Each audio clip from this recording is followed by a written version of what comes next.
Hey guys, in this week's episode, we're going to go over my top 10 films of all time. That's Mike, me. But before that, we're going to talk about everything we've been up to this last week. And yeah, that's pretty much it. So, join us!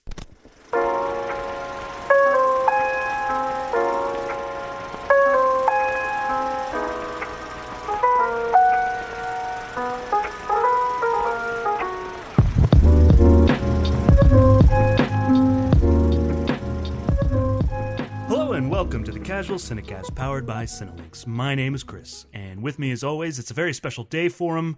It's his top 10 day. Mike, how are you doing today? Oh, good. A day like this only comes around not even once a year, it would seem. So, boy, how lucky I am. Yeah, pretty lucky. Yep. Rarer than a leap year. Also with us, still basking in the afterglow of his top 10 day last week. How you doing today, Justin? You know how it is, man. You make a top 10 list and you put it out there in the world, and then you look at it and you think, man, I could have done better. Yeah, and you always have the regrets, the movies you wish you could have put on there, even though there's feasibly no room. You'll know what I'm talking about soon, Mike. Oh, I already do. Yeah. So, good. No worries there. But if this is your first time listening, normally every week we usually review either a Criterion Collection film or a current film that's in theaters. But hey, guess what? There's a pandemic going on right now, so there aren't any films in theaters. And we've done a lot of Criterions lately. So Justin had the idea of wanting to do each of our top 10 films of all time. So if you want to hear Justin's top 10 films of all time, go back 1 week in your feed. It's true. I can confirm. I have the feed open right now. Yeah. So, Justin, if they want to hear more of our show, or they want to communicate with us, or ask us any questions, or give us suggestions of what we should do on the show, where could they reach out to us at? Yeah, if you want to send us questions on the movies that we normally review, whenever we get back to reviewing movies normally, or if you want to send us like your top 10 film list, because we want to know yours too, you can follow us on Facebook, Twitter, and Instagram at Casual Cinecast. You can message us on any of those platforms. You can also email us at casualcinemedia@gmail.com. And then one last thing, once you do that, once you've, got your fill of talking to us, go on to iTunes, give us a 5-star review. It will help other people find the show. It will let them know that you think the show's great and that they should listen to it. And that would make us happy. Yes, and them happy by extension. It's a gift giving in a way, helping others. It's the greatest cause. All right, so guys, let's hurry up and get into our news on the march, where we talk about everything we've been up to this week, so I can get on with my top 10. What do you say? I'm for it. Yeah. Right. News on the march!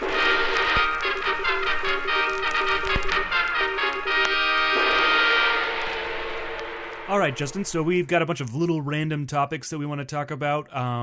Since we've all been quarantined, why don't you go ahead and first and let us know what you've been up to, Justin?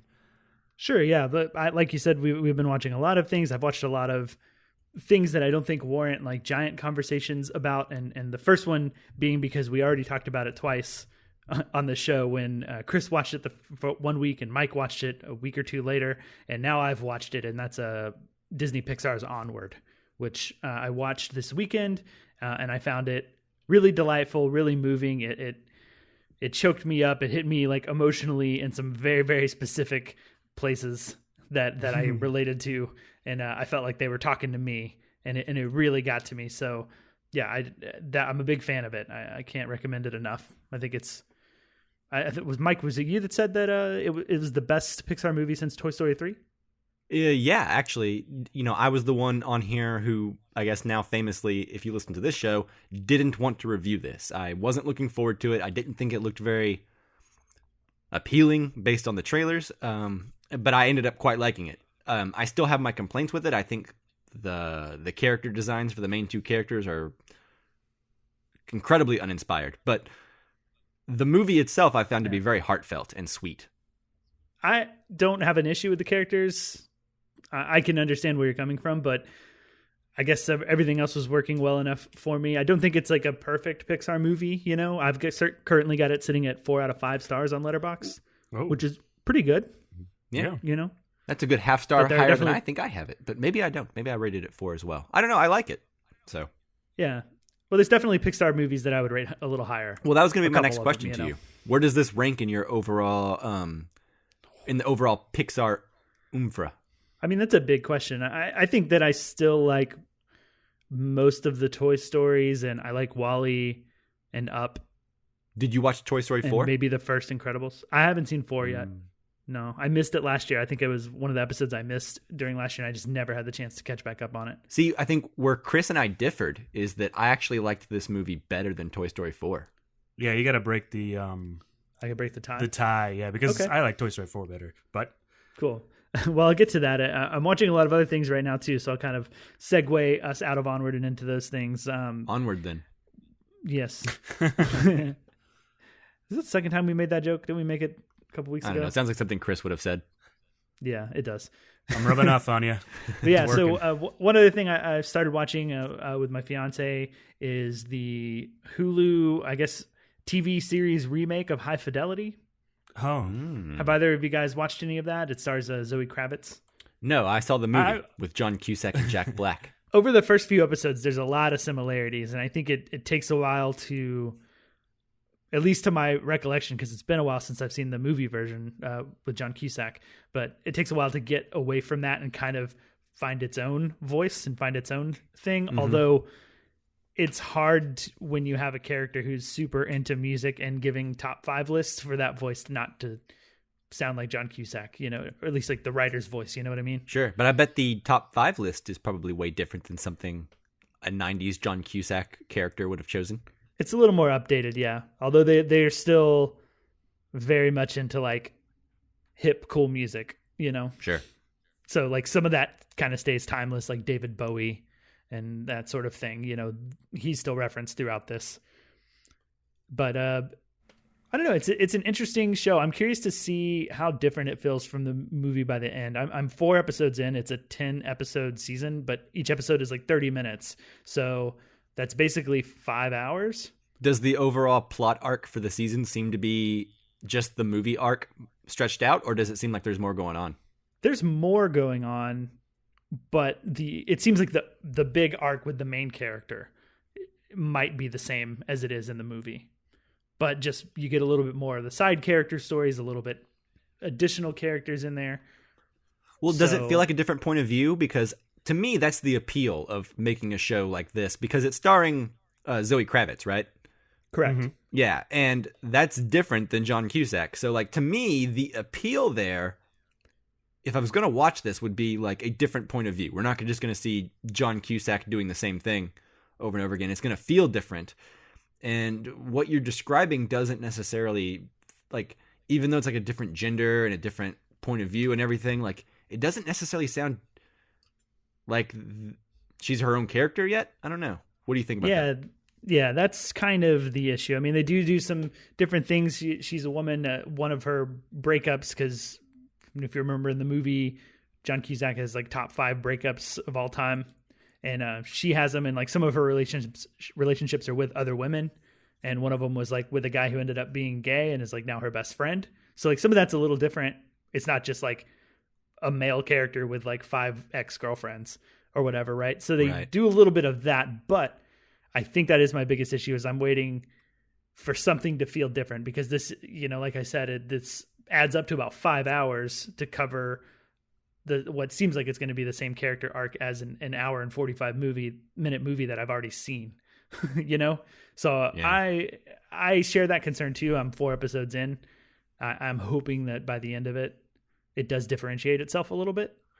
Yeah. Yeah, you know, you and I kind of talked a little bit off air about the same thing, but I'll just go ahead and reiterate it for the listeners. You're welcome, everyone. This is private, behind the scenes, behind the curtain talk that Justin and I have. So I had a similar experience with What We Do in the Shadows TV show. I saw the movie a while back with my dad, and I had fun watching it with him, you know, and it was a movie that like I didn't think much about before watching it. But then I enjoyed it quite a bit because, you know, it was just like, it's a good time to watch with like a parent, I think. It's like a silly movie and everything. But man, the first episode of like the FX version of the American TV show, that it's like an adaptation of that movie, it is like a lot of the same jokes, only with like different accents and different actors doing it. So I've heard the show like comes into its own and becomes funny in its own right, you know, and if you like the movie, you should probably keep watching it and it'll be funny. But man, what I saw, like it was so samey that like I can't, I don't know. I didn't want to go to episode 2. Yeah. So I guess what I'll say, I've seen what we do in the shadows, the TV show and the movie. As far as the TV show goes, you're right. The first episode's not great. I do think that they need to reintroduce the characters for people that haven't seen the movie, and that may be the thought process on that. Well, but they're not the same characters though. Like that's the thing is like if they were like American versions of the same characters, that'd be one thing. But they seem like a whole new coven of vampires or whatever. Or, was it a coven? What do you call a group of vampires hanging out? Coven, I think. No, I think it's witches. Oh, that is witches. A gaggle. A gaggle of a murder of vampires. Yes. However you slice it, I think they're reintroducing the characters, even if they are different. Yeah, that's how I look at it, and I do think it's worthwhile if you enjoyed the movie to continue on in what we do in the shadows. And then the other thing I would say is I've actually seen the first episode of High Fidelity, and it does feel very samey. But the other thing is Zoe Kravitz is really good, or at least very charming. And I wouldn't mind spending more time in that world. You know, like I don't necessarily mind. So I wouldn't mind going on further. There's just so much to watch, though, that I haven't. See, I kind of have the opposite thing with Zoe Kravitz. Is I actually find her like the least charming like character in the story so far. Like, I like all of the other characters better. Well, I guess and like spending time with them more. They are the whiny character, like, oh, I've got so many breakups, and you know, I don't know. Which I think John Cusack pulls off in a slightly more likable or charismatic way that like carries it at least so far. This just feels a little bit more broody in a way that like is kind of depressing. Yeah, he has kind of spent a whole career playing that guy, so yeah. Well, cool. So that's High Fidelity. The one last thing I just want to go over real quick, and I know neither of you guys, I don't believe, have seen this, so it'll be just a pretty quick recommendation to kind of get us back on our Criterion Collection track, and that is Edward Yang's Yi Yi, which is, I think, Taiwanese film. And it is excellent. It is fantastic. It is all of, like, the Ozu sort of influence you could want with like single shots of like entire scenes that play out in like a wide, but not even necessarily this like insanely beautiful wide shot that I guess like pleases the eye. It's just kind of a regular wide shot, you know, or just kind of, I don't know. It's weird to describe. It's not cinematography that blows you away, but like something that just works and gives you like an observer's eye, like an objective observer's eye to a lot of things. Okay. Which I think is something similar. I felt a lot of the influence of this film on The Farewell. So knowing that you guys both really liked The Farewell, and I'm sure a lot of our listeners, if they've seen The Farewell, probably like it too because it's a good movie. But a lot of them probably haven't seen Yi Yi. And so I think if you like The Farewell, I highly, highly recommend Yi Yi. It's a bit longer. It's about 3 hours, but it's also a very sprawling story about a family, kind of an ensemble cast, a bit like Magnolia or something like that. Yeah, the length is actually what deterred me from watching it, you know, back in the day when I was going through so many movies.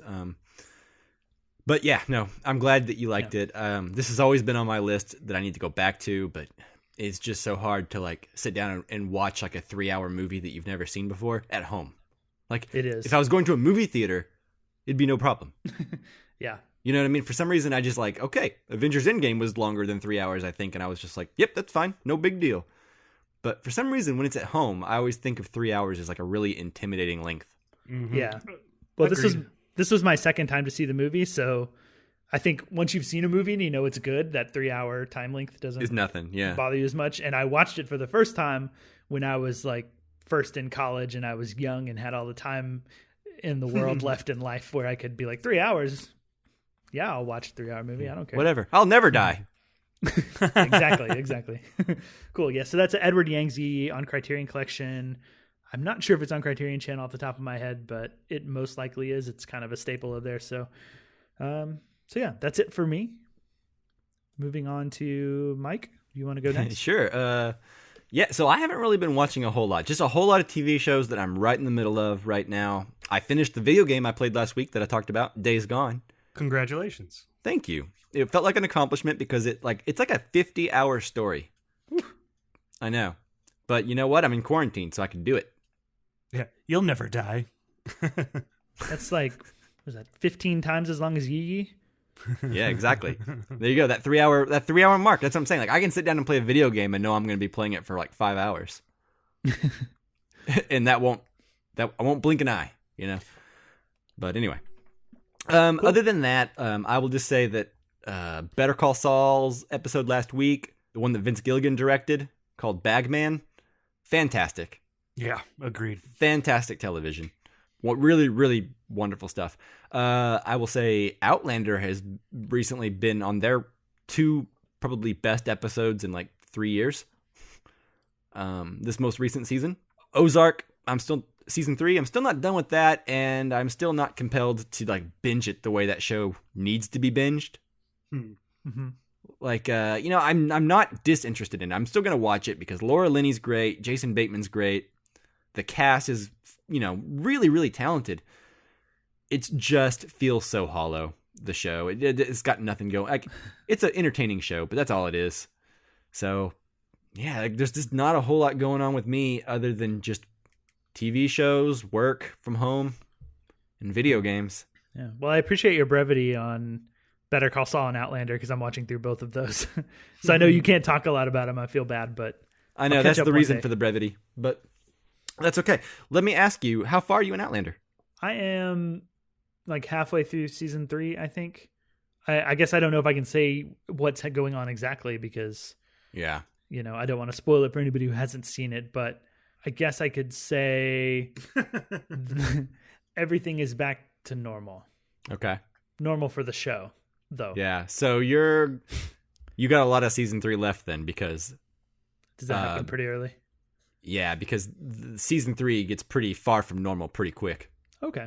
I think you know what I'm talking about, Chris? I think so. Yeah. We're talking in such vague and terms. vagaries. Yeah. The people who have seen Outlander will be like, yeah, and then the people who haven't will be like, get on. Well, just know, okay, so like season 3, things change. Yeah. Yeah, but anyway, that's about it for me. Chris, what have you been up to this week? Yeah. So, well, actually, I've been doing this since the beginning of the month. I've really kind of taken up a challenge to dive into the Criterion channel quite a bit. We talked about how we're going to do Mifune. I think Stray Dog actually won the poll. So I guess announcement. So we'll be doing that soon. But since he had his 100th birthday recently, they put up like 28 of his movies. Not just the ones with Kurosawa. It's like if you want to do a deep dive on Toshiro Mifune, you can really dive into his career. Like starting off with Snow Trail, and all the way up to Red Sun, where he's in a movie with Charles Bronson. Yeah, so, he is. Yeah, it's like 28 movies, really great. And if I can't really, I know we've talked about the Criterion Channel, but I've really kind of dove in. They also have Columbia Noir that's going on right now. Like I'm 2 or 3 movies into that as well. And it's all really exciting because they all have these introductions and it's really cool. Have you guys ever seen like Snow Trail or like any of the early non-Kurosawa Mifune movies? I have not. No, I don't think so. I've seen Red Sun, which is like the later, obviously. Yeah, I haven't. I've been going in chronological order, so that's like the last one in the group. But it was really interesting, both Snow Trail and The Wedding Ring. The Wedding Ring is the most interesting because it's really Mifune in a way that I hadn't personally seen him before, because it's like a romantic, not comedy, but like a romantic drama. So he's not good. Oh, I was just going to say, I'm sorry to interrupt you. I was just going to say the range that Mifune has is incredible. Yeah, for sure. And that's not a thing that you necessarily see. Even in Kurosawa's movies, he's got an incredible range. But in this one, I've never seen him play, like the lover. I've never seen him play the lover, and it's really interesting to see him play that, and especially outside of the Kurosawa oeuvre or whatever. It's really cool. And even underneath, I think he always has like this like a vague like resemblance of threat like underneath the surface. Like he's a mean looking guy. Yeah, he could pop off at any moment. But in The Wedding Ring, actually, and I'd actually recommend it to both of you because I find it very interesting.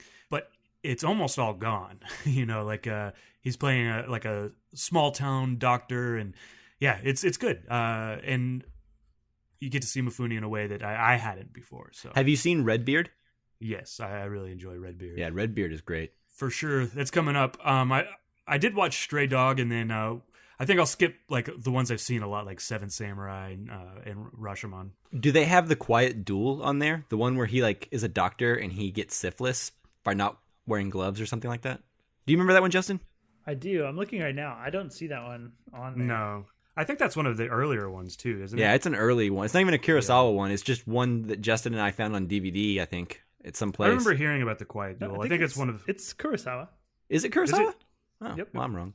It's okay. First time for everything. Yeah, that's the only time that's ever happened. Yeah. Everyone bear witness. Well, cool. That's yeah, awesome. It's a lot of fun. If you guys aren't subscribers of the Criterion Channel, I don't know what's holding you back, especially now. Like you got so much free time just sitting at home. Subscribe. Dude, I just got done playing a 50-hour video game. You could have watched like 3 Quiet Duels. I know. I'm actually probably not spending the time as well as I could be. But you know what? I'm starting an online class tomorrow. So I'm making this time as productive as I can going forward. Yeah, absolutely. Anyways, okay. Do we have anything else we want to talk about in News on the March?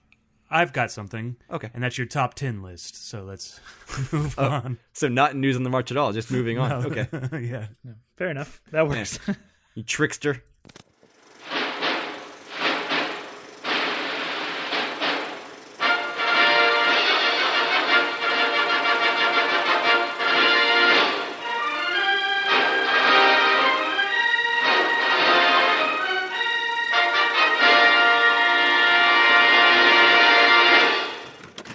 All right, Mike, I hope you're ready to start listing off your top 10 films of all time. As I'll ever be. Cool. Well, lay it on me. Number 10. Okay, so number 10 is one that I struggled with for a long time. I have always been a fan, I think, as you guys both know, of what I feel to be like truly well-filmed, well-made action. I think that appreciation likely stemmed from this movie, and that is Raiders of the Lost Ark. Nice. Yeah. I almost didn't include this one because I equally love The Last Crusade, and I can't really... I think Raiders of the Lost Ark is probably the better movie, but The Last Crusade is the one that I rewatch the most. But I'm going with Raiders to kind of represent the Indiana Jones trilogy. It's... for the kids who were born in the late 80s and early 90s, like myself, the trilogy kind of already existed as a whole the first time you really dive into it. So It's hard to think of them all as different movies, to be honest with you. But anyways, Raiders of the Lost Ark, I love it. It is infinitely watchable. Harrison Ford is the coolest he's been in his entire career.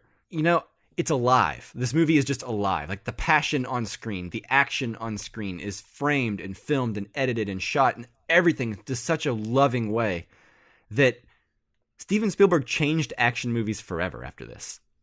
Just the filming, the language of action movies was different after Indiana Jones. This movie still feels very modern today, and it was made in the early 80s. It also, sidetrack, it made me think for a very brief moment in my lifetime that archaeology would be a very cool profession. Yeah, I doubt you're alone in that. Sidebar, as a little kid, I used to go out with I found a pouch that I wrap a rope around and wear it like a satchel, like Indiana Jones, And I'd always try to whip stuff and swing, but it would never hold the same way that his whip does. Yeah, that's difficult, I think. Yeah, but anyway, that excitement that you have when you're a little kid, it just never went away. Yeah. Catches your imagination and you want to try to live it out yourself. Yeah, I could watch Raiders of the Lost Ark right now and have a great time. Yeah, for me, it was always one of those medicinal movies, that when I would be homesick for some reason, every time I was homesick from school, it would just be on USA or TNT or one of those like cable channels, right? It's like a warm blanket, kind of. Yeah. So I would always watch it then. Like I never owned the VHS tapes. I never actually watched it as a movie until much later in life, like, without commercial breaks. That's insane to me. This was like bigger than the Star Wars trilogy. This was bigger than like cartoons. Like Indiana Jones was like very important to me as like a wee young boy. Yeah, don't get me wrong. I loved it. I just never owned it. No, I'm getting you wrong, Justin. Could just, I just stuck to watching on TV. So forever, like this, once I saw, like this film had commercials with it, right? In my brain for the longest time. Yeah. Did it show the face melting stuff on TV? Yeah. Nice. Yeah. To my recollection, I've always remembered it. Anyways, and also this movie might have a huge impact on my irrational fear of snakes. I'm not sure. It's possible. I also have an irrational fear of snakes, and I watched the heck out of this movie on TV. Maybe there's something there. Who knows? Yeah. I think 2 out of 2 of us make that theory true. Yep. So far, we have 100% confirmation on that. Anyway, so that is Raiders of the Lost Ark. Also could equally be replaced with The Last Crusade with Sean Connery. I love both those movies. I think Raiders is the best choice. Well, yeah, I think it's best to represent Indiana Jones as a franchise. It's the one I would show to everybody. Yeah, first, exactly. Yeah. Okay, so that is number 10. So the next movie I have is a film that I have seen 3 times, maybe 4, and I responded to it right away. It's probably my favorite romantic comedy, but like any romantic comedy that is something of note to me, it's a little bit sad too, because that makes the funny stuff even better. If there's some emotional stakes to it, and this movie is Roman Holiday. Ooh, nice, starring Audrey Hepburn and Gregory Peck. I love this movie. It makes me happy. It makes me sad, but more than anything, it just reminds me of why I love movies. It has everything in it. And the chemistry between Audrey Hepburn and Gregory Peck is just incredible. But then again, Audrey Hepburn had chemistry with everyone because she's amazing. Have you guys seen this movie? Yeah, it's been absolutely. a long time. It's one of my fiance's favorite movies too. Is it really? Yeah, one of the ones we've watched that like immediately when it was over, she was like, that was amazing. I loved it. And she's just been over the moon about it ever since. Yeah. She talks about it pretty regularly. I remember one time whenever we were in film school, we had just got done with a 10-hour shoot in the hot sun. And which one? Right. Yeah, I know. But one particular day we decided to all go back and watch a movie. And that movie was Roman Holiday. And I remember I had seen it before. And I think out of a group of like 12 people, one dude stayed awake the whole time. And when it was over, I was like, what'd you think? And he really liked it too. And I'm sure everyone else who fell asleep would have loved it. So yeah, I'm sure they would have. I feel like I was in that group. Was I the dude that stayed awake? I don't know. No, you weren't. Probably not. I'm not good at staying awake. Shout out to you, Jeremiah, if you're listening. Okay. Yeah, that makes sense. But yeah, this movie is fantastic. It's super fun. And, without giving away the ending, the ending, it ends in a place that I didn't expect the film to end. And it feels right. But yeah, when it's over, you're just like, whoa, that ended there. And that left me on that note. Wow. Yeah. It's more like, I don't even want to say profound, but like it leaves you with a sense of like, whoa, I thought I was watching fluff. Now I'm going to be sad. It's a film that stays true to its title. Yeah. If that makes sense. Yeah. Anyway, we're trying to not spoil a really, really old movie, but that's true. That's probably pretty dumb. I know. But anyway, Roman Holiday is wonderful. I love it. And I hope you do too. Anything with Audrey Hepburn, I'm on board with. And this is one of her best. Yeah, absolutely one of her best. And one of her first. A star from the beginning. Yeah. Actually, on the special features to the DVD, I haven't even seen a Blu-ray copy of it because I've streamed it in HD, but I haven't purchased it on Blu-ray. But on the Audrey Hepburn box set that I have, the copy of Roman Holiday actually has some footage of her original screen test. Oh, nice. Oh, yeah. Yeah. And guess what? It's charming. I'm not surprised. Okay, so that is my number 9. That is Roman Holiday. Number 8. This is a film that is very unique. I saw it one day back whenever I was watching like 5 or 6 movies a day on Netflix during a time when I was living in a college town and didn't know anybody yet. And it was summertime and I had nothing to do. So I would literally just wake up and watch movies from dusk to dawn or whatever times I woke up in between that. And one of the movies that I saw stuck with me immediately. That is a movie called Black Narcissus.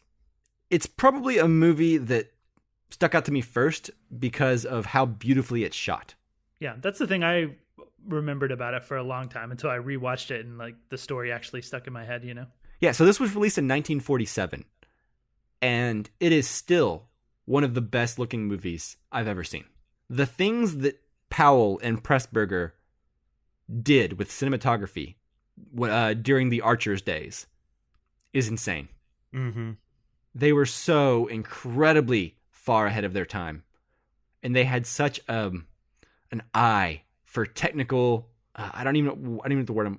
They just understood film, and they understood beauty and aesthetic and composition, and they understood the necessity for pushing the boundaries and doing things that had never been done in movies before then.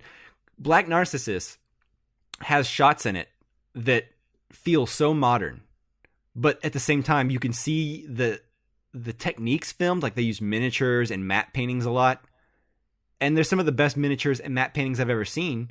But at the same time, when you look at it, you can still tell what they are. And you have this whole new appreciation for the artistry involved in bringing something like this to the big screen, you know, back in the 40s. And it's just so creative and interesting. And the themes it explores I think are interesting. They always stand out to me. Anytime, you know, you can have someone who's really devout and thinks they know everything about the world, and then have them question everything down to their faith and their religion. That's always fascinating to me. I find people who think they know what's going on in the world extremely boring to watch, and people who have their entire foundations shattered and put into question, that is the best kind of drama to me. And this movie is very much about a group of nuns moving to the Himalayas, and then each of them questioning their own faith in different ways. And it's manifesting in very, very different ways between all of them. And I think it's infinitely fascinating, and Deborah Kerr is really amazing in this movie. Yeah, I mean, you're totally right. Like Powell and Pressburger, their films all are like very like visually stunning, but this one to me is like, I remember the most shots from this one, and like there are shots that I'll just never forget seeing for the first time and just being kind of floored by. Yeah. And I believe they made a lot of their films like in studios, right? So like, yeah, they're faking this epicness of like the Himalaya mountains, and it's working. And yeah, it works so well, and it's pretty impressive to think about, you know. Like I would love, have you guys seen those like GIFs they do with Charlie Chaplin to show like how he pulled off some of his like stunts? Oh yeah. And like where you like they kind of pull the camera to the side and you can see where the matte painting is and where what's being like faked basically, and how they did it. They do the same thing I think with like Safety Last and Harold Lloyd. I would love to see that sort of thing for the Powell and Pressburger movies, and this movie particularly. Absolutely, yeah, because you know, the Red Shoes, it's pretty easy to film on a stage, right, and make it look like a stage. Yeah. In 1947, I imagine it's really hard to fake the Himalaya mountains, and there are times where you see the seams, but the thing is, it doesn't matter because even the seams are beautiful. Yeah, you just appreciate the technique, you know. Yeah, exactly. And like I said, I appreciate a good questioning of your faith movie, right? I find that to be very relatable, and I find that to be one of the main human stories worth telling, right? Is the idea, because humans always think they know what's up to get by in the world. But I always think it's really interesting when someone who thinks they know everything or feels comfortable all of a sudden gets upended, and they have to kind of realize, like, what is the point of life? What do I enjoy in life, you know? And I think Black Narcissus wrestles with those questions in maybe a pretty simplistic way, but, it was 1947. I like extensions of that idea now, in things like First Reformed. Right. Mm-hmm. But that seed is still there, and I think the movie has a lot on its mind. And pretty brave for 1947, considering how small-minded people were, and still are in many ways, Yeah. Yeah, sometimes you need a good pandemic to question everything you believe in. Exactly. Yeah. Well, it stood out, and like their films have withstood the test of time, right? Because of things like that. Yeah, their modern sensibilities and pushing the envelope back then still like is impressing audiences today with just like, man, I thought this was going to be like a quaint old thing, but these guys understand the language of cinema, right? They are actively working to advance movies themselves. You know what I mean? Like just ahead of their time, those guys, the Archers. Anyone listening to this, if you have not seen any films from the Archers, man, do yourself a favor. Yeah, any of the ones I've seen, I've really enjoyed. I haven't seen Black Narcissus yet, and keep meaning to, and I'm sure at some point we will, for sure, on the podcast. But what you're saying about Black Narcissus and things sticking out is, like almost all their films to me. Yeah, you're like, oh, that sounds like the Red Shoes. Yeah, the Red Shoes. Yeah. Life and Death of Colonel Blimp. Yeah, exactly. So that was my number 8, Black Narcissus. My number 7. This is a film that I've seen quite a few times over the years. This is a director that I don't always love, but whenever I do love him, I really, really do. And that is David Lynch's Mulholland Drive. Nice. This is by far my favorite David Lynch film. Mm-hmm. It's weird, eerie, funny, sexy, and sad. Which, now that I think back on it, pretty much describes all David Lynch films. But hey, this one's my favorite. So, it's a movie that I could watch now and still find a lot to unpack in it. We even did an episode on the podcast on this movie, and I still don't feel adequately prepared to review it. Like, if I had to do it again now, I would still want to watch it 2 more times and read about it and think about it. It's just infinitely fascinating and really unique. Even for David Lynch, this movie feels on a level all its own. Yeah, I think one of the things I love about this movie, as compared to some of the other films I've seen of his, which I haven't seen all of his stuff, but what works about this movie is that even though it can be tough to decipher and really confusing on like a first viewing, and even a second and third and viewing, to your point, it feels like everything is just beyond your grasp, but like where you can still see it, you can still almost reach it, and it just feels like next time I watch it, I'll be a little closer, and then I'll be a little closer. And I think that's what really works about this film compared to some of his others, is that while it's crazy and weird, it's accessible. It's accessible, and I think it's definitely his best movie. One of the things I think that makes it accessible and that grounds the movie and that really makes it stand out is the performances, like especially the central Naomi Watts performance. Yeah, Naomi Watts is amazing in this movie. Yeah, and it grounds the movie. Like, the movie could be wacky and weird and have a bad performance, and it's just not as, like, you're like, it's too weird, it's too wacky. But with Naomi Watts in this lead role, she pulls you in, and just like you go on this journey with her, and you don't want to leave that. You're so entranced by her, So I really think that that's what grounds the movie and makes it so fascinating, and you can have all the wackiness and weirdness around it, but because it's grounded by this central performance, it works so much better. Well, and that's interesting. I think you're right, but I think that's interesting because her performance isn't always grounded itself, right? Like, right. When we first see her, we're in like a 50s commercial or something like that. We're like in like a Leave It to Beaver world or something like that, where like everything's over the top corny.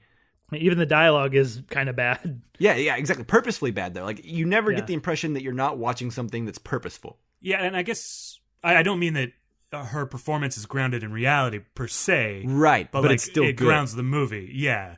So even when she's doing the wacky Leave It to Beaver stuff, she's doing it and believes it and is doing it with such a a purpose, conviction or whatever. Yeah, conviction is a good word for it. But you're drawn to it, and you want to watch her do more. And so that charisma or whatever that pulls you in is what makes that movie so great. It's one of the few movies I've ever watched in my life where I immediately watched it again the next day. Mm-hmm. That's the kind of movie it is. A lot of my criteria for picking these movies are they're movies that I have to have seen at least 3 times and still want to watch them. Yeah. If I came up with a movie that was on my top 10 for any amount of time and I thought to myself, could I watch this right now? And the answer was no. It was out of my top 10 immediately. Yeah. It's a good criteria. So Mulholland Drive is always, always, always a movie that I could go back to and still feel confident that it would be worth 110% of my attention. I'd go back just for the cowboy. Yep. Love that guy. He is very cool. And that is interesting too, just as a sidebar, like Inland Empire is a movie I enjoyed. I liked watching it, but I'm not sure that I'd want to go back and watch it again. I did not like Inland Empire at all. For sure. In fact, I don't even know if I finished it the first time because that movie's freaking almost 3 hours. That's true. Yeah. Yeah. I liked it some, but not enough to have rewatched it a second time yet. Yeah. I mean, I might like it now. I mean, I'm more open to it now. And I think it has a good performance by Laura Dern. Oh yeah, well, I mean, I've never seen Laura Dern dish out a bad performance. Yeah, it's just it's a movie where like the narrative took a back seat and it was just all about Lynchian weird mood, which is like 30% of Mulholland Drive, but 100% of Inland Empire. Yeah, pretty much, nail on the head. Yeah, so that is number 7 with Mulholland Drive. My number 6 is a movie that I saw in theaters with both of you guys. There's nothing I would change about this movie. I honestly think it's as close to like a perfect thriller movie as you can get, and that is No Country for Old Men. That's what I thought it was going to be.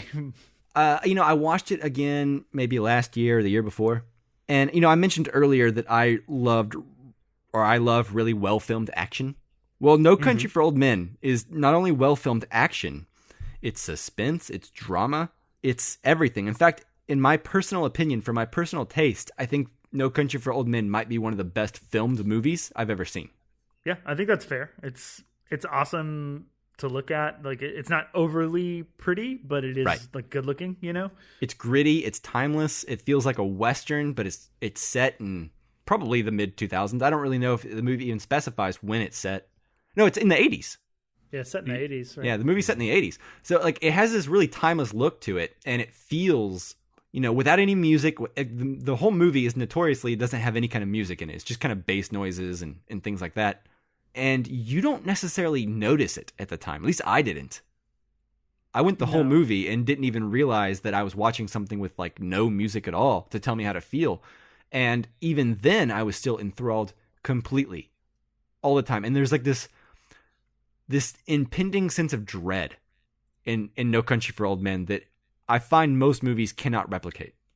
Yeah, and I don't know if that's like part of their exercise that they were going for with the movie of let's see what we can accomplish with writing, character, tone, pacing without music to help guide us. It's a crazy choice. I don't even know why they made that choice, but it feels right. Yeah, they nail it. I mean, everything about this movie they nail. To your point, you wouldn't change anything. It's perfect, and it's as other Coen Brothers movies are, it's very meticulously shot. Every frame feels perfect. Every shot seems like exactly right, and even the characters are really, I don't know, they're all very unique. They all have their own. They're thing, all a character. Even ones that come in and out of the movie briefly, and. Also, just like my other kudos to the film is the way that it incorporates humor. Yeah. I love the scene whenever he's trying to hide the money in the vent in the hotel or the motel. And so he pushes it so back far into the vent that like he has to get the opposite room. And so he goes to try to rent another room. And like the lady, she gives him a hard time because he wants to get a room. He's a single guy. He wants to get a room with 2 double beds. Yeah. That just doesn't make sense to her. And like, I don't know. It just...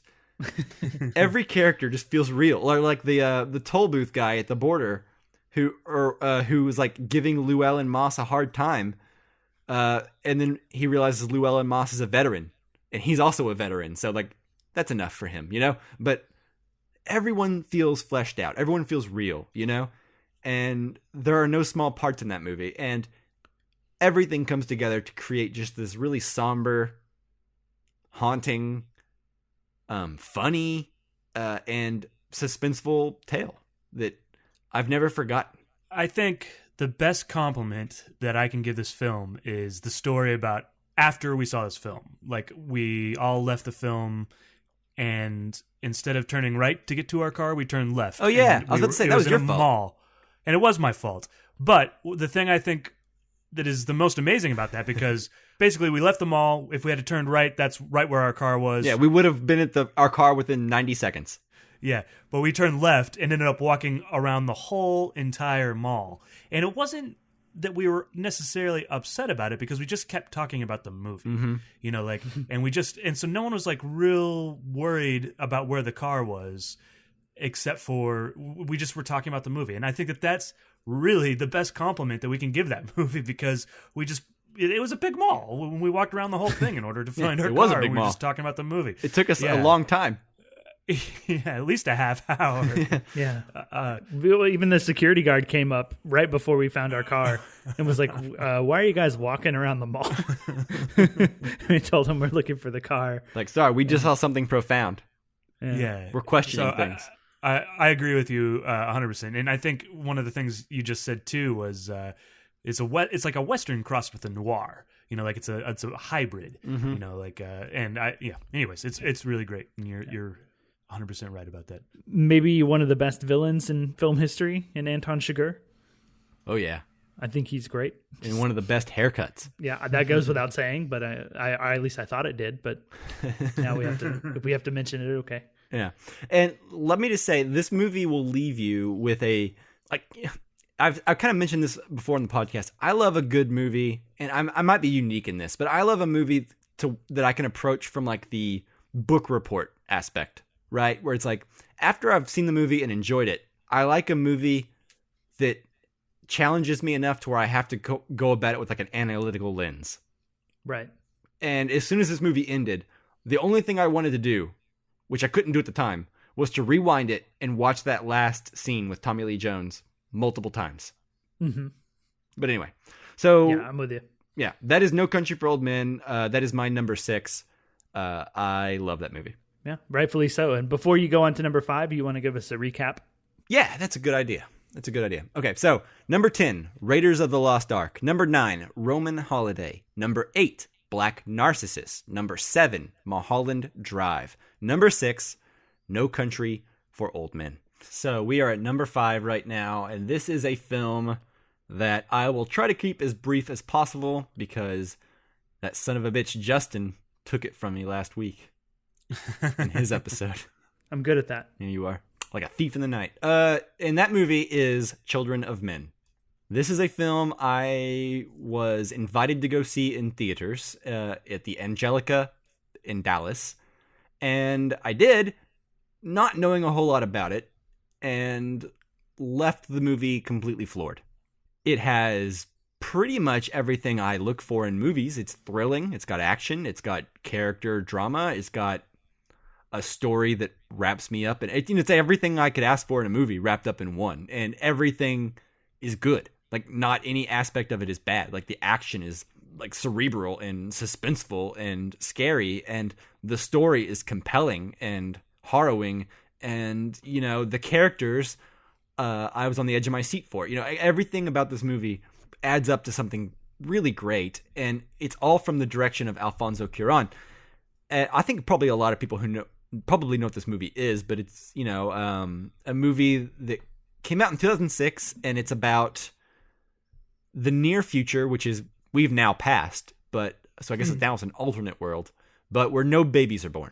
It feels very, I don't know, like it feels like the 2000s version of Blade Runner to me.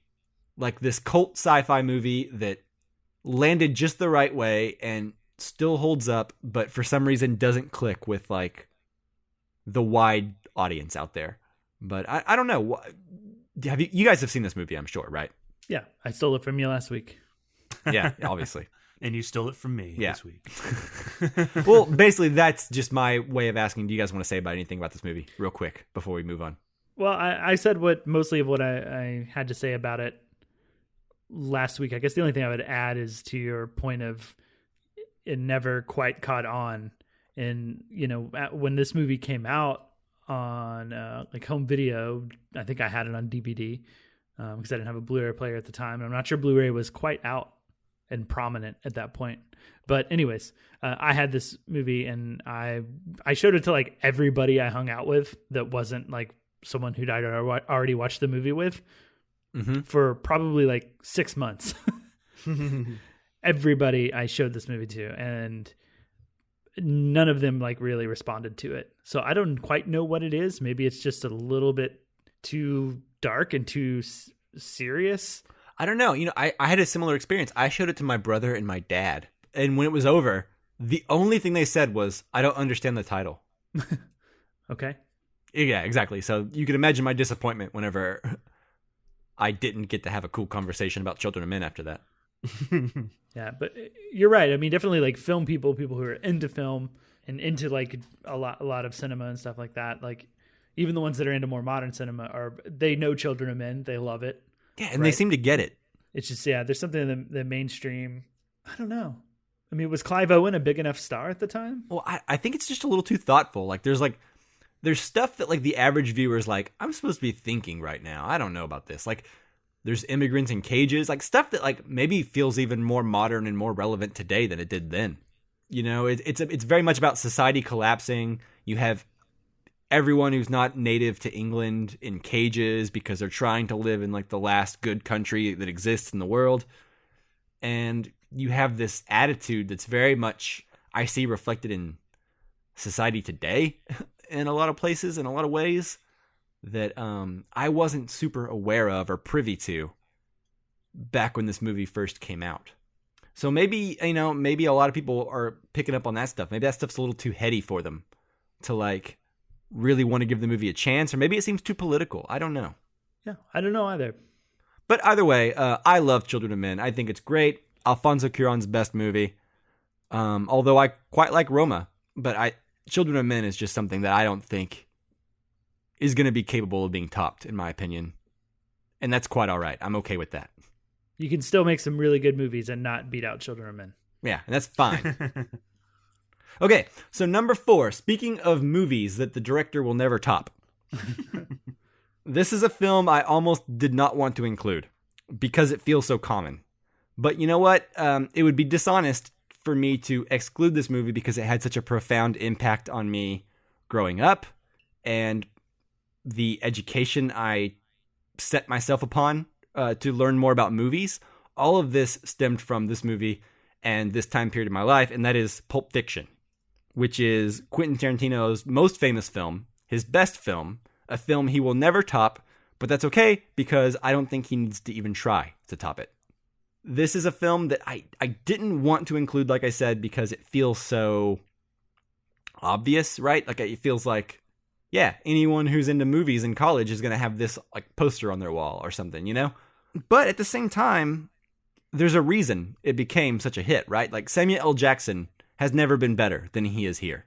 There's an electricity to this movie, like in the air of this movie. Like, everything about it feels unique, and it feels like if you had to be like, what movie best describes the 1990s? Pulp Fiction would be in the running for that movie, in my opinion. Like if I had to come up with 5 movies to describe the 1990s, Pulp Fiction would be there. Pulp Fiction would be like 4 of them. Yeah, it'd be like numbers 1 through 4, and then Forrest Gump. No, I don't know, but I was gonna say Titanic, but that's Titanic, Forrest Gump, Schindler's List, and Pulp Fiction are like the big ones that come to mind. Anyways, I love this movie. Like I said, Samuel L. Jackson takes Quentin Tarantino's dialogue and makes it better than it is in other movies. It makes Samuel L. Jackson better than he is in other movies. It seems like the perfect relationship. It's like the modern day Toshiro Mifune and Akira Kurosawa, right? Like, yeah. Quentin Tarantino's not as good. He's not saying as much as Akira Kurosawa. Don't get me wrong. Don't at me. But the combination of Samuel L. Jackson and Quentin Tarantino and the chemistry they have with one another and how Samuel L. Jackson can just make Tarantino dialogue just sing. It's hard to remember how you first were when you first saw Pulp Fiction, because it's so common now. It's such like a prominent movie, and so many movies have emulated it and copied it and taken that freshness of it and made it not so fresh anymore. But every time Pulp Fiction's on, I stop and I watch it, because everyone is just alive in that movie. It just feels like everyone is excited to make a movie.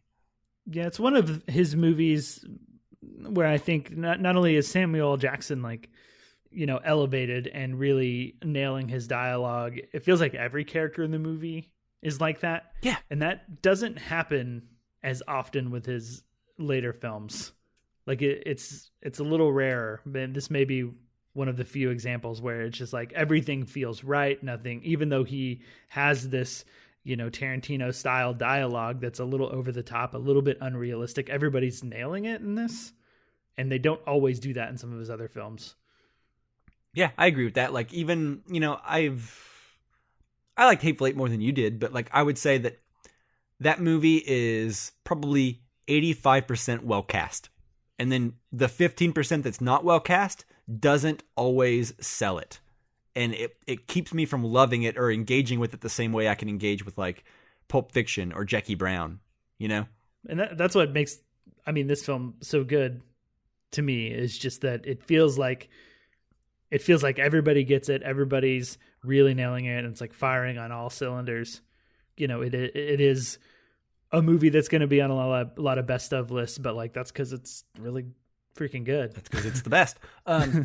Well, and also I will say that like even the story beats like today, they're shocking. Some of them, like some of the places that movie goes are just bonkers, but it doesn't feel like it doesn't fit. You know what I mean? Like there's some twists and turns in that movie where you're like, good Lord, 20 minutes ago, I did not think I'd be here, but like, it never feels like he took a turn that was inappropriate or that didn't fit the tone or the vibe or the movie, right, that he was telling so far. So anyways, I will just say that like, Pulp Fiction, it's very much about like this old noir style storytelling that's been around for a million years with a twist on it. And those twists are still effective, decades later. So Pulp Fiction, there is a reason that it is, you've heard of it, basically.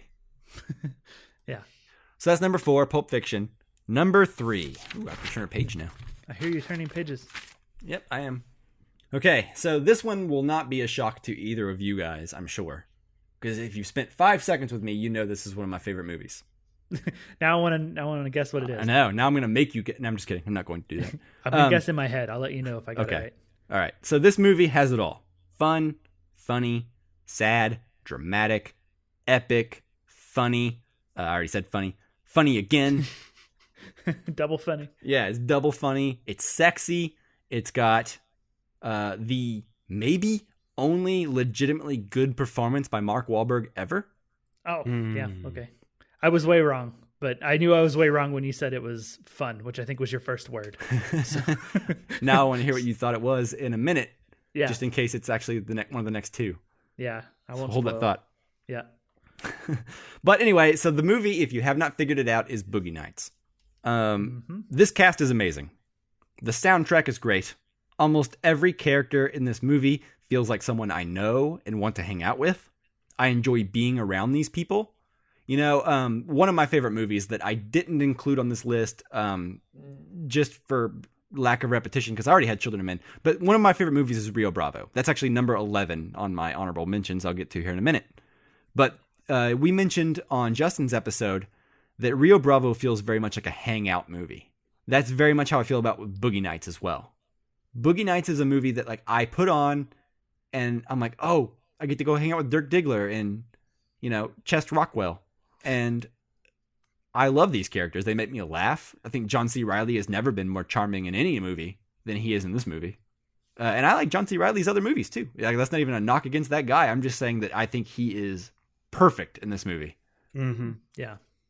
I think Mark Wahlberg is not a particularly talented man, but even his performance works in this movie. It never at any point seems like bad acting, which is always something I have to wrestle with in a Mark Wahlberg movie. Well, I mean, is it not? Do you guys have that feeling with Mark Wahlberg at all? Ever? And it depends on the movie. Mostly I've been okay with him. I mean, when I don't like him, I also don't like the movie. So okay. I don't know. There are movies that he's done that he's in that I do like. Like obviously, I like him in The Departed. If you go way back to some of our first episodes, I think I talked a lot about The Big Hit. Yeah, you do love that movie. I love that movie too. Which he's fantastic in. Yeah. Probably not better than Boogie Nights. We can stick to that one. Yeah, I'll fight you over that. But I love The Big Hit. Don't get me wrong. It's funny. But, well, I wouldn't say I love it. It's good. You don't have to. I'll love it for you. Yeah, so Boogie Nights has, like I said, this movie has literally everything I could want in a movie. Other than maybe like a really dramatic, well-staged action scene. Which would not work at all in this movie. So I'm not saying I actually want that. I'm just saying this movie has drama. Like, I laugh. I get choked up. I get nervous, like these characters I feel like I know, and I enjoy coming back to them every now and then. I enjoy William H. Macy's role. I enjoy Don Cheadle. I enjoy John C. Reilly. There's so many great performances in this movie that are just in the background, and they all feel full, and they all feel like they have their arcs, and they feel unique from one another. They feel like a whole bunch of different personalities hanging out together to create this world that you just normally would never be in. Yeah, and I think you're a little bit wrong. There is an action scene, or what I would consider an action scene. Oh, are you talking about with their movie within a movie? No, but that's a good that's a good one too. But I was thinking of the scene with Alfred Molina.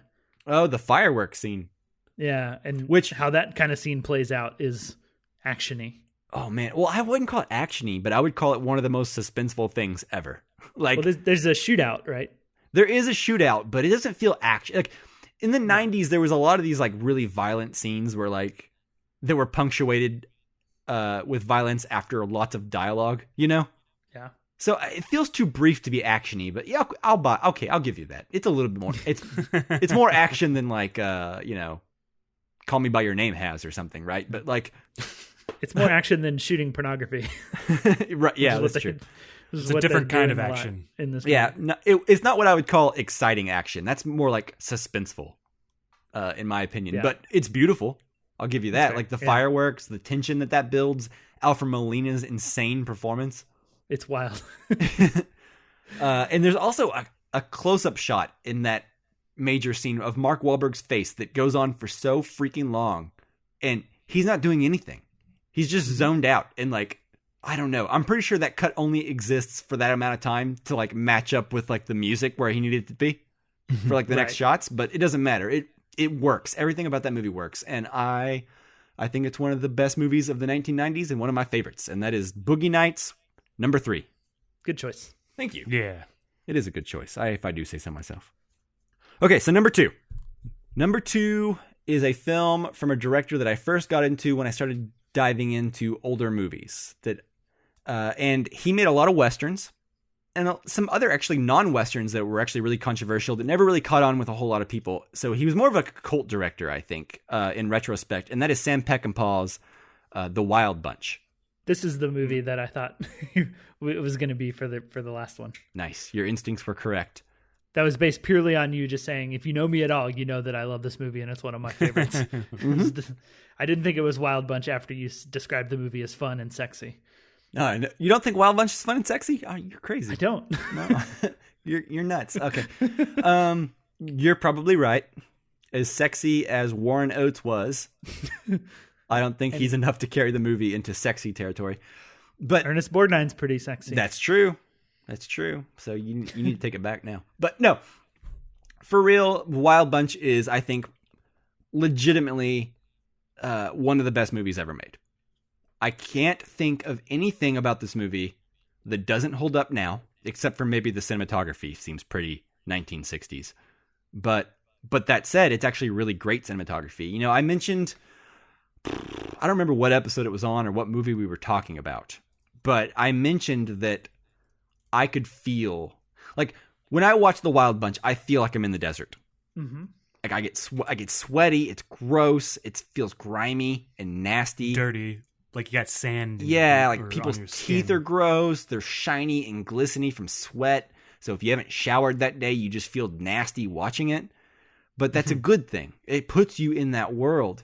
And, it's very much about the end of the Wild West, the last days of one of the last famous outlaw bands. And it's them trying to retire, right? In a world that has outgrown them and has gotten savvy to their ways and has no place for this kind of outlaw attitude.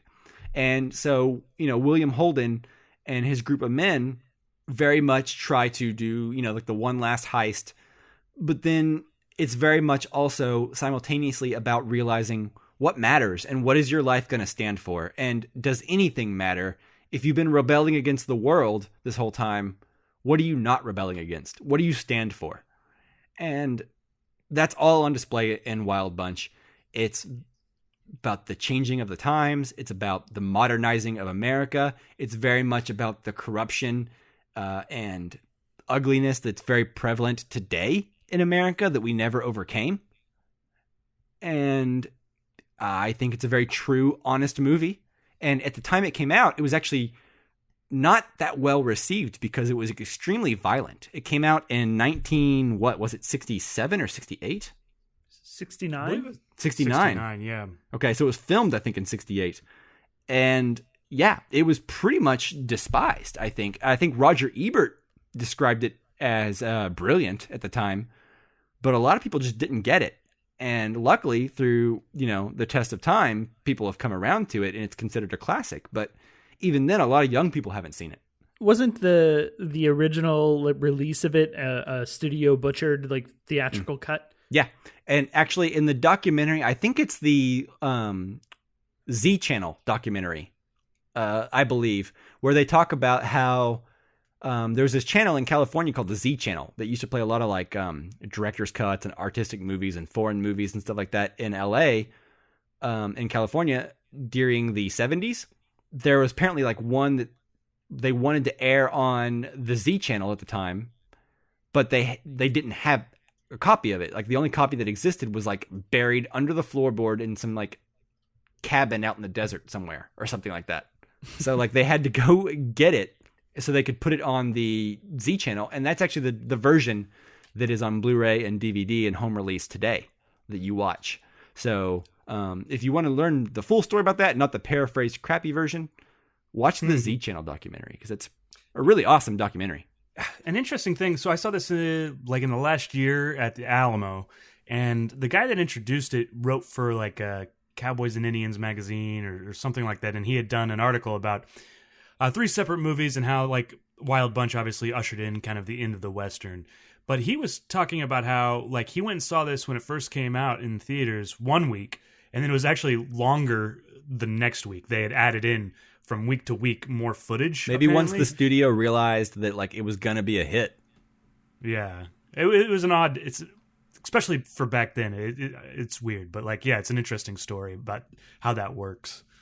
And I really love the cinematography, the style of cinematography that Sam Peckinpah had, in a lot of his movies. In this movie, it like a lot of 70s movies, it has a very grainy, textured feel to it. Mm-hmm. Oh yeah, where it's not something tangible on the screen that you can see, but there's just a grit to it. And Peckinpah also had a really great use of slow-mo during action scenes. I was about to say, you can't talk about the cinematography and not talk about Peckinpah's infamous slow-mo techniques. Yeah. I don't think I've ever seen a director use slow-mo more effectively than Peckinpah to this day. Lars von Trier in the beginning but his use of slow-mo just seems to be use slow-mo. Well, I think Melancholia has a little bit more to it. Maybe, but that seems like traditional use of slow-mo. Peckinpah will film a shot in slow motion and then cut back and forth between a shot in regular motion, right? Not sped up or not slowed down. And it creates this weird, bizarre effect that punctuates the violence almost in a way that seems very harsh, I guess. Yeah, I mean, it could be cheesy. You've seen slow-mo used during an action scene or something plenty of times, I think. Yeah, and it can come off very cheesy, but it never does with Peckinpah.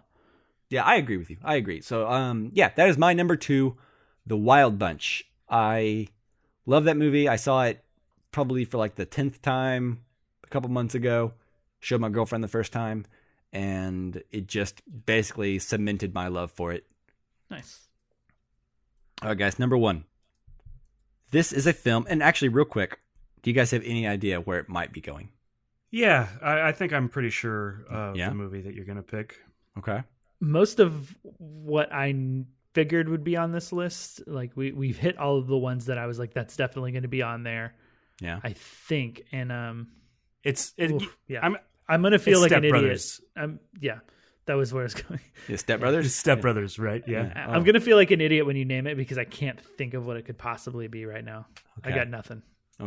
Okay, so this is a movie I've seen 5, 6 times. I'm not sure how many times I've seen it, but it's a movie that literally almost like doubles my appreciation of it every time I see it because it's such a tough egg to crack. And when I first saw it, I was not ready to watch it. And maybe even the second or third time I wasn't ready. But here recently, it got a re-release in theaters. And we reviewed it for the show. And I grew to appreciate it onto a level that I don't think I ever could have achieved before. And that is 2001: A Space Odyssey. I did not see that coming. Yeah? I love it. Yeah? Yeah. I don't know, man. A year ago, it wouldn't have been that. But something about that last viewing experience, I don't know what it was. It was just, it was perfect, right? Like this movie encapsulates everything that I look for in movies now, right? It's like an A24 movie, but in the 1960s, right? Like it's challenging. It's slow. It doesn't pander to you. Every ounce of explanation for what's happening is cut out of it.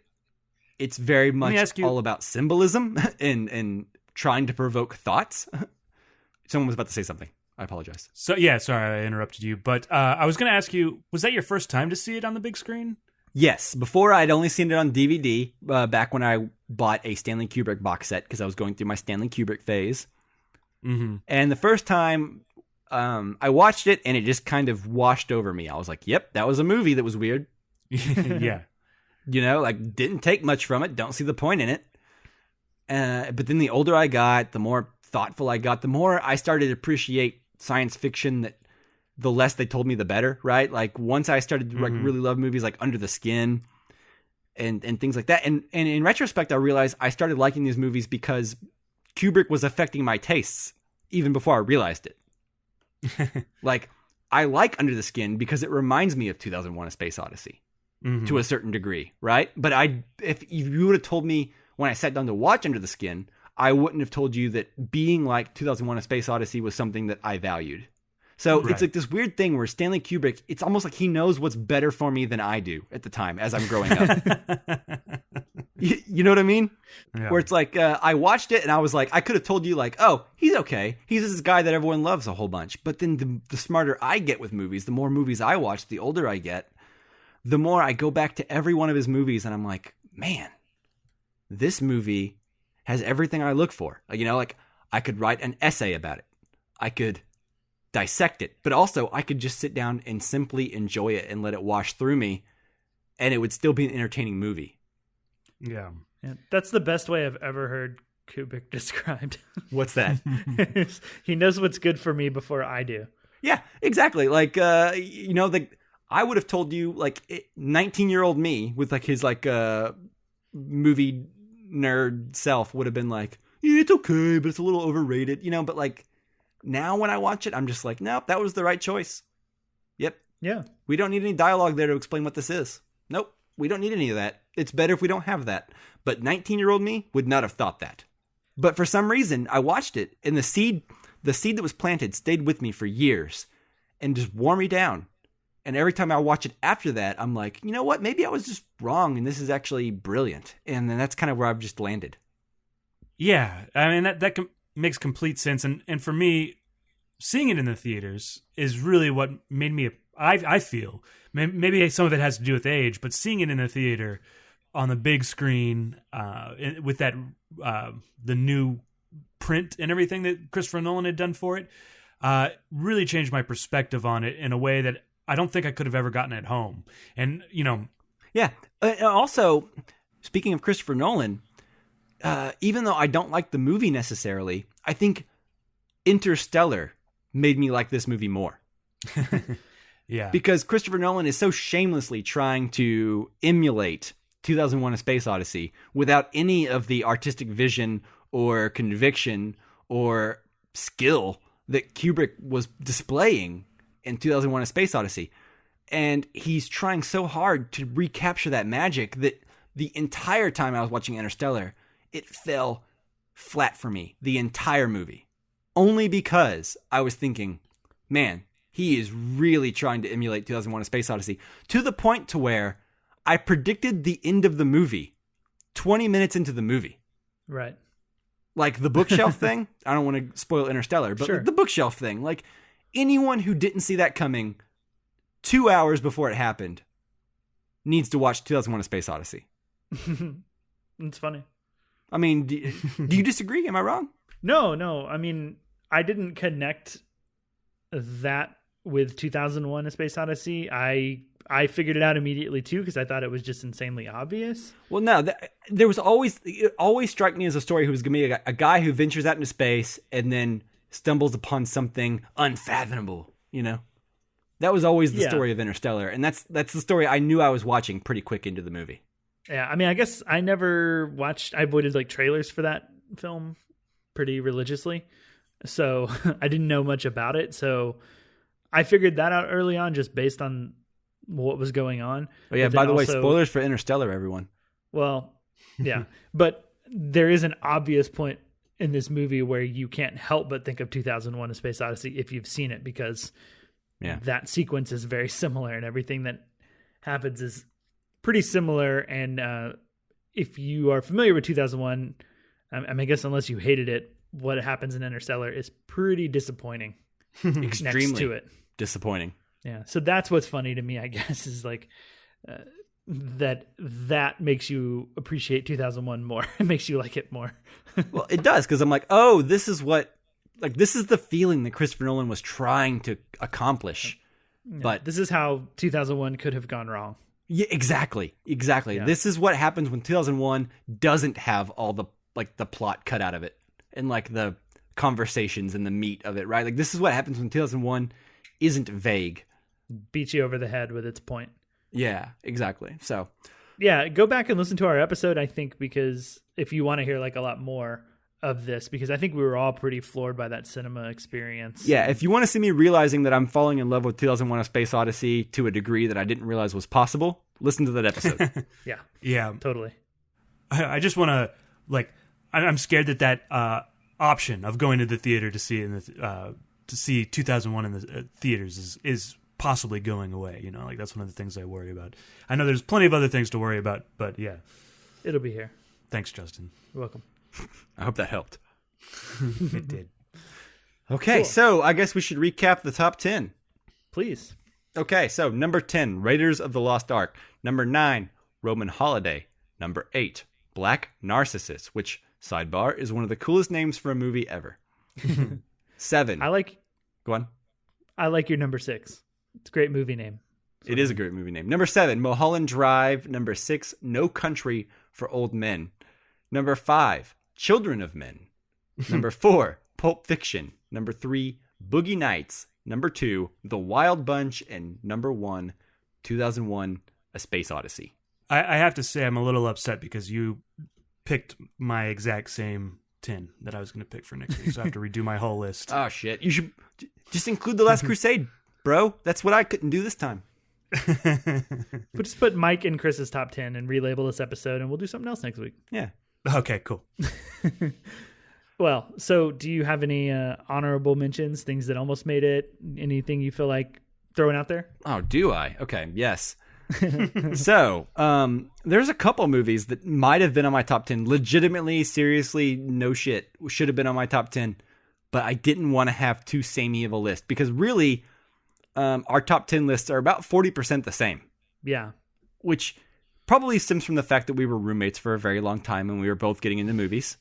Yeah, and we watched a lot of the same things and had like those conversations where we kind of fell in love with the movie together, having the conversation. And fell in love with movies in general. So no drama there. I appreciate that. And I'm glad that, we have such similar taste in that because it's fun.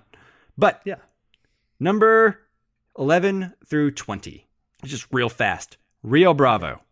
Probably the first Western I really got into and truly loved. Dean Martin, John Wayne, Ricky Nelson.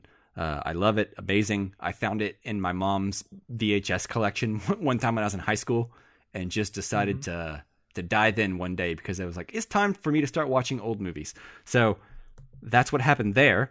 Number 12, There Will Be Blood.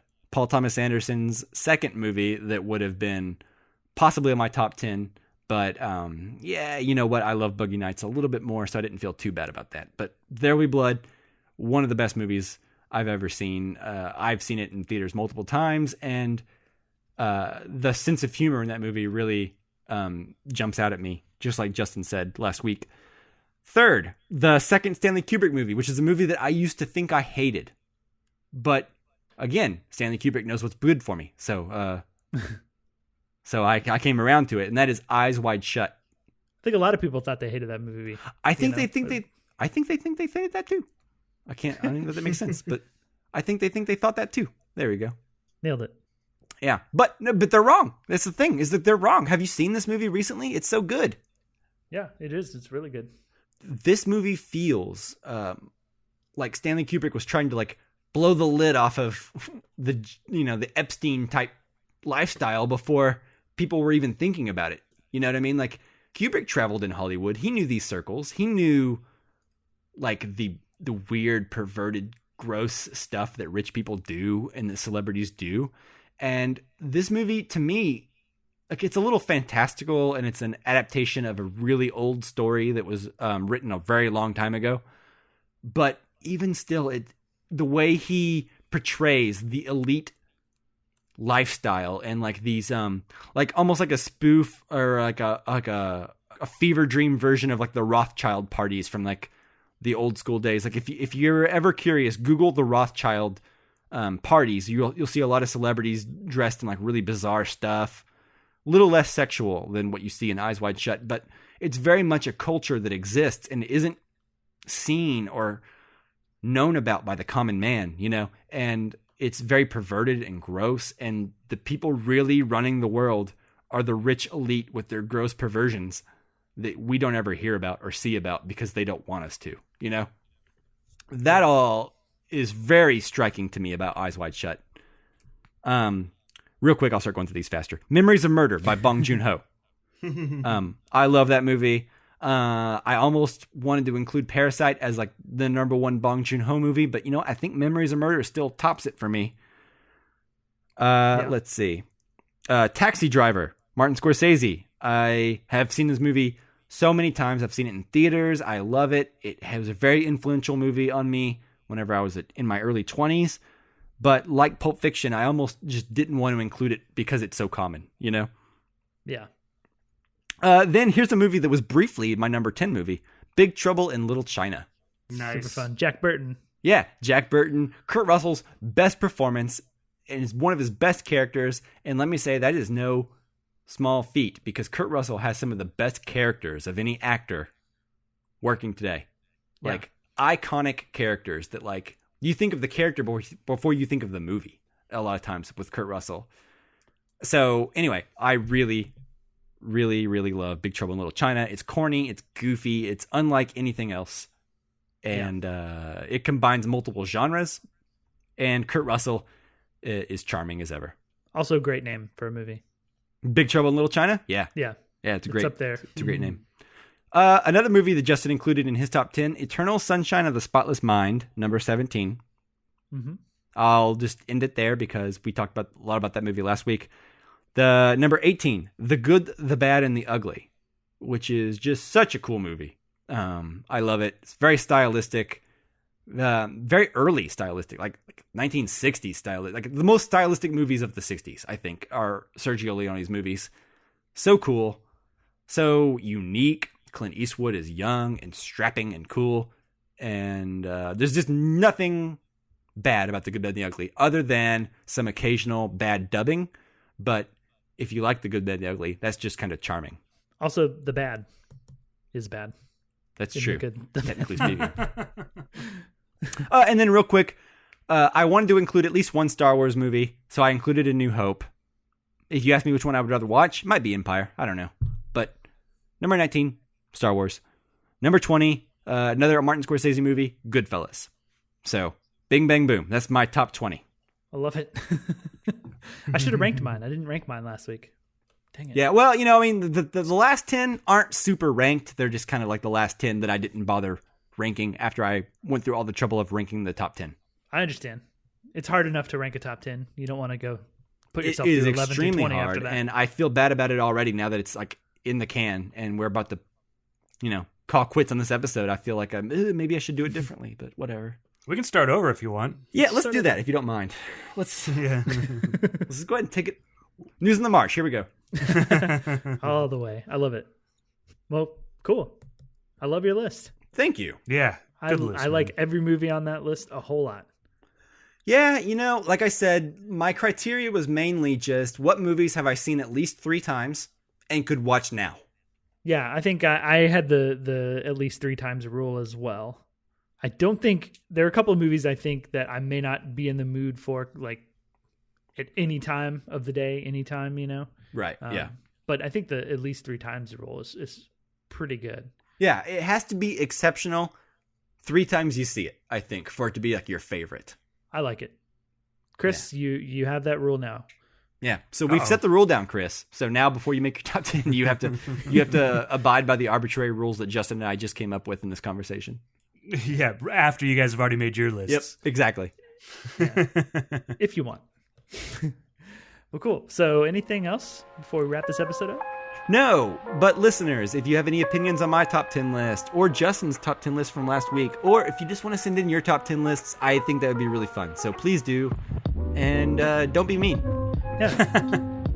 Yeah, I guess don't be mean. If you're going to be mean about Mike's, I think is what he's trying to say. Yeah, and if you're going to be mean, you know, that's fine. Just write in. Engage. That's fine. Yeah. But you can follow us on Facebook, Twitter, and Instagram at Casual Cinecast. You can also email us at casualcinemedia@gmail.com. And then, of course, thank you so much for listening. And then thank you, Jake Wagner Russell. He does our intro and outro music. If you want to hear more of his music, you can do so at soundcloud.com/bobscotch. All right. Stay tuned to this channel. Next week, we'll be doing Chris Reeves' top 10 films of all time. The movies that he considers to be the best films ever made. And if you don't like them, you are wrong. That's right. He's drawing the line in the sand. That's a quote. It's the official top 10. That's the name of the episode. Of the Casual Cinecast podcast. All right, guys. But for real, thank you for listening, and I hope you enjoyed this episode. If you do like it, please let us know. If you don't, let us know, but in a nice way.